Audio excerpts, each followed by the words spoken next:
Greetings, my friends. We are all interested in the future because that is where you and I are going to spend our lives, in the future.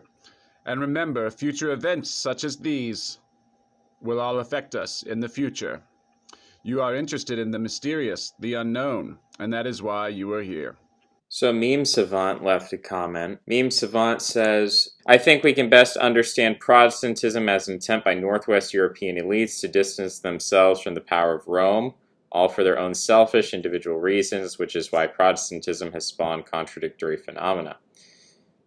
So I ask him, as the Hebrews distinguished themselves from Canaan, the Protestants distinguished themselves from Rome. He says, in the same way, Hellenized pro-Greco-Roman Hebrews became Christians. The Zealots founded modern Judaism. Islam is another example. So I want to hone in on this idea, and I want to preface this by taking a look at the Normans.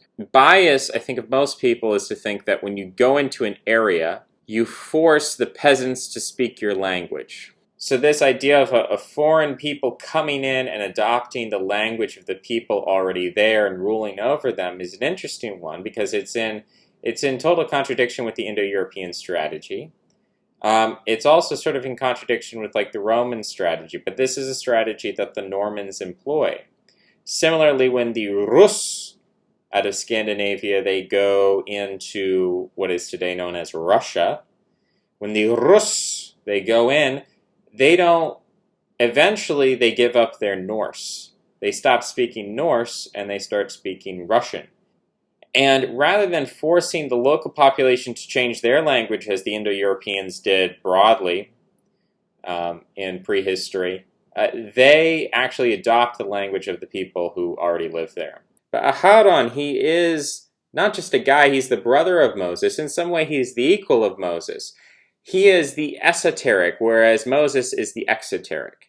Whereas Moses is the guy who gets up in front of the people, and he is the emblem of the nation. Aharon is the keeper of the secret and the esoteric. And he represents the internal, the way that the nation perpetuates itself internally. So Aharon has this ability to negotiate between different elite classes.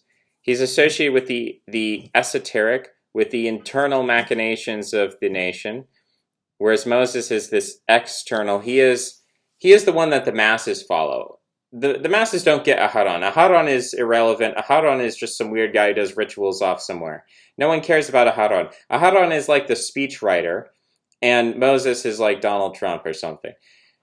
Aharon condemns Moses. He says, you've married a foreigner, and that's bad. Nothing bad happens to Aharon. In fact, Aharon spawns the Kohanim.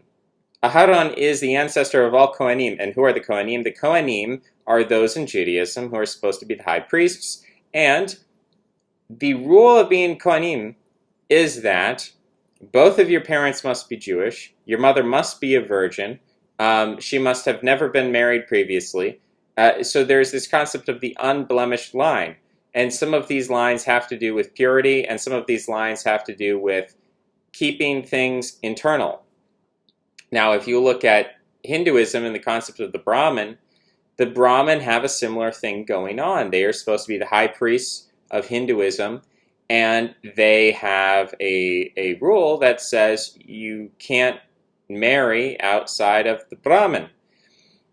So these seem to be very similar strategies, and the coincidence here would lead me to have an inclination, an indication that perhaps the Kohanim historically represent a separate or a substrate, we might say, a separate ethnic group. In the same way the Brahmin are distinguished from other people living in India as having an origin outside of India, which is ultimately Indo-European, that the rules of the caste system of the Brahmin preserving themselves were put in place because the Brahmin recognized, consciously or unconsciously, that if they did not put these rules in place, they would be swamped and they would lose themselves. And so in an effort to preserve themselves in the unique perspective in their culture, they had to put these rules in place. And similarly, it seems that the Kohanim had to put these rules in place to preserve themselves. The question is, from what or from whom? The cult of Akhenaten, which is the cult of Ra, is a monolatric cult. And there's also the Zoroastrian connection. So if we look at polytheism, dualism, and monotheism, we can sort of see dualism as a step toward monotheism. So in the ancient Middle East, you not only have the Egyptian monolatric cult of Aten, you also have the Zoroastrian dualism that's going on in the Middle East. So who is Akhenaten? Who is the ruling class of Egypt? Well, they're not really Semites. And who is Zoroaster? And where does Zoroastrianism and that concept of dualism come from? Well, that's not really Semitic either. So the Semites pretty clearly are polytheists. Now, who is Yahweh? Yahweh could be a lot of things, but certain studies of the origins of the god Yahweh trace back his origins as a god of the storm. The storm god is pretty important in the Norse and Greco-Roman pantheons because Zeus and Jupiter are in a way the god of the storm, and Thor is the god of the storm. Marduk is also a storm god, which is interesting because he is calf of the sun, solar calf. So Marduk kind of unifies the solar aspect with the storm aspect. But the Brahmin also have this concept, and the European aristocracy also have this concept of keeping the bloodline pure, and it suggests or indicates or alludes to, at least circumstantially, the idea that the Kohanim ultimately represent an ethnic substrate, that the Kohanim come from somewhere else. It's like a missing link theory. If the Arabs, we look at the Arabs and we say, okay, those guys are brown. And then we look at the Samaritans and we say, okay, well, some of these guys are brown, but some of them kind of look like Lebanese or Christian or something like that, or European. That was a Freudian slip. Then what would the original Hebrews look like? If the Samaritans are supposed to be a half and half version, what would the Hebrews look like? Judaism is this desperate attempt by essentially people not too dissimilar in outlook or perspective from the Brahmin in India, who are trying to desperately maintain themselves. The way they do that is by having sort of a double seal. So there's this severe ossification of the obsession with the text, the obsession with the word, the obsession with maintaining tradition and the intricacy of it, and the obsession with ritual, which the Buddha comes along and criticizes with the Brahmin. He says, you Brahmin, you're only concerned with your rituals. You're not concerned with the spirit of the thing. You're not concerned with these deep questions of truth. And so Buddha comes and he tries to strip this all away. Very much the same thing as Jesus comes. And he says, you Pharisees, you're just concerned about the law and these traditions and rituals. We need to strip all that away and get back to the original spirit. And who does that spirit appeal to? The spirit of Buddha does not appeal to the Indians.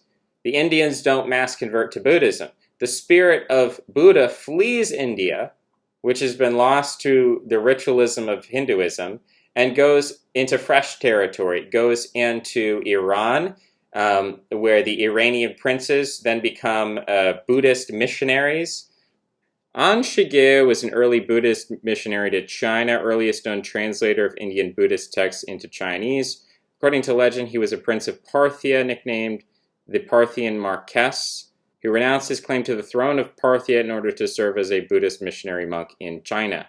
So the spirit of Buddhism, which seeks to get back to the original spirit of Hinduism, which is lost in the process of priestly ossification of the Hindu religion, focusing on the rituals which were meant to maintain the spirit, but then instead replace the spirit, does not find a home in India, because in India, the original spirit of Hinduism has been extinguished and replaced by this ossified law and ritual of Hinduism.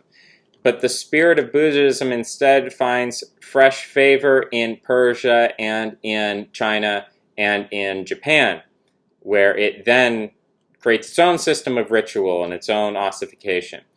Very similarly, Christ comes and he says, you Hebrews, you have lost the original spirit for which you developed all these rituals to protect that spirit, but now the rituals have become so strong that it's replaced the spirit, and so I'm going to preach to you. Well, they didn't want to hear about it.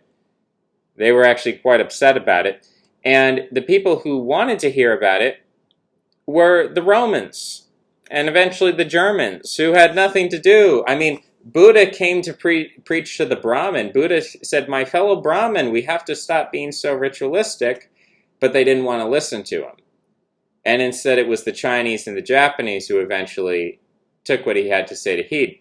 Very similarly, when Christ comes to the Hebrews and says, Hebrews, you've preserved the genealogy for so long that I'm descended from David. You've done what you've needed to do to preserve it, but now the law has become an obstacle to the Spirit. Rather than preserving the Spirit, because that's the original purpose of the law existed to protect the Kohanim, to protect the Israelites from being subsumed into the general culture of the Middle East, to preserve those elements, whether it is Atonistic or Zoroastrian or whatever it is ultimately, whatever it is originally, whether it's associated with the Hittites, Zeus and Thor, wherever it comes from, you've done well to preserve that.